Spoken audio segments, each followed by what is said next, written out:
Okay, well, thank you, Sean. I'm advised that we're very much restrained on our time frames here, and that Sean's going to cut off my microphone when I get to a certain point, so I'm going to try to get through this reasonably quickly. I'm going to focus on the electric power system, and with an emphasis on domestic needs. But I don't want us to lose sight of the fact that electric power is a relatively small part of the energy use at present in the economy, and that Canada is very much part of the global energy economy. So in other words, one dimension, albeit an important one and one of growing importance. Nor do I want to argue the case for or against significant electrification, but since that idea has come to dominate the public discourse, I'm going to use that as my starting point.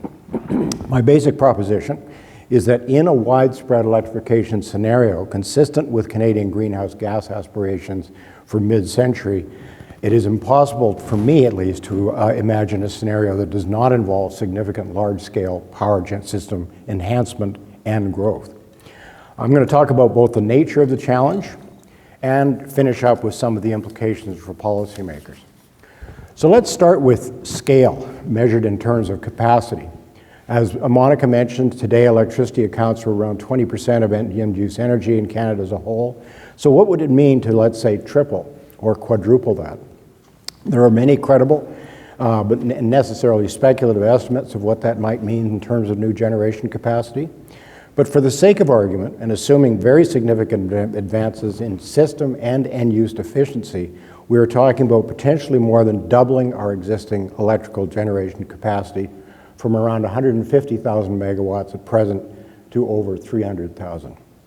All of this has to be accompanied by further reduction of emissions from the existing system through either replacement or breakthroughs on emissions capture and sequestration and use, and add to that refurbishment of older facilities and hardening for resilience in the face of both changing climate and concerns about cybersecurity.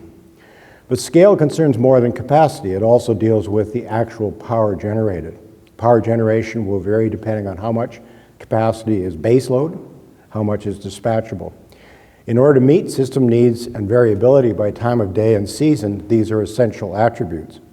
Storage will help, but storage facilitates load balancing. It doesn't create supply. I would argue that the majority of generation will be from upstream facilities based on the basic science of energy and the core ideas of energy density and availability. So call it, in relatively conservative round numbers at least 120,000 megawatts of new generation capacity from mainly large upstream sources with associated storage, assuming optimistic estimates for distributed generation. Geography matters. Resources are unevenly distributed, particularly when based on natural systems, in other words, renewable systems. The best large-scale wind and solar regimes are probably in the Palliser Triangle, otherwise known as the West. There is potential across the country for new hydro, but much of it is remote and not at the scale of the big systems built in the latter half of the 20th century. Interestingly, fuel-based systems, such as gas or nuclear, are more flexible in terms of location. This is something we should be thinking about. Load will be more concentrated. Big metropolitan regions such as Southwest BC or the Niagara-Quebec City corridor, a few other metropolitan areas, and resource industry concentrations. And all of this, of course, means that there will be a great deal of new transmission needed. It is almost entirely unavoidable, especially in a renewables-based system. There will be many routes and many affected communities, and I will come back to communities in a second. Time matters. The existing systems were built over the course of more than a century. So let's just say that we are now talking about adding 40,000 megawatts per decade for the 3 decades from now to 2050, most of it accompanied by necessary storage and transmission. For context, a single nuclear plant might be around 100,000 or 1,000 megawatts. Pardon me. Site C on the Peace River is 1,100 megawatts, and a big wind resource would be the planned Nikon offshore project in BC, which is around 400 megawatts. Building more than 40 of each of these, each decade from now to 2050, poses some interesting challenges. Typically, the estimated time for planning to operation for a big system is over 10 years. And big systems, especially those involving emerging technologies, almost always bring surprises that add time to get them properly functioning. And finally, people and communities matter. It isn't just pipelines that are controversial. Our research at Positive Energy, as Monica mentioned, and virtually all operational experience tells us that almost any project will generate controversy due to concerns about various local impacts.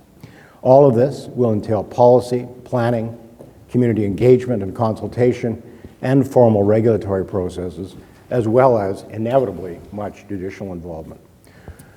So, summing this up, what are the implications for federal and provincial policymakers? I'm going to skip over this pretty quickly, but just to kind of the top lines, there will be need for much more interprovincial cooperation and power trade. This in a country where interprovincial beer sales are illegal. It will involve the federal government in many ways. How might this play, especially given the provincial propensities for treating their power systems often as symbols of sovereignty? It will need regional planning like we have never seen in Canada, both for regions with large-scale projects and for corridors linking sources and load centers. It will all require very large amounts of investment capital, both public and private. One question is, how can private capital be given assurances of reasonable returns and manageable risks? And finally, it will depend on much improved policy, information, and regulatory systems. So to wrap up, I would argue that we will need these large systems, but that right now, today, we are far from having the capability to cope with anything of this scale in the time frame to 2050. We need to get moving on building that capability. Thanks, Sean. Wow, that was like almost 7 minutes on the dot. Wow. Okay, there's a challenge. See you guys, come on. Come on. Tanya. All right, thanks, Sean. Okay, there's no denying that Canada's energy system is in a state of dramatic evolution. And despite what Mike has just argued,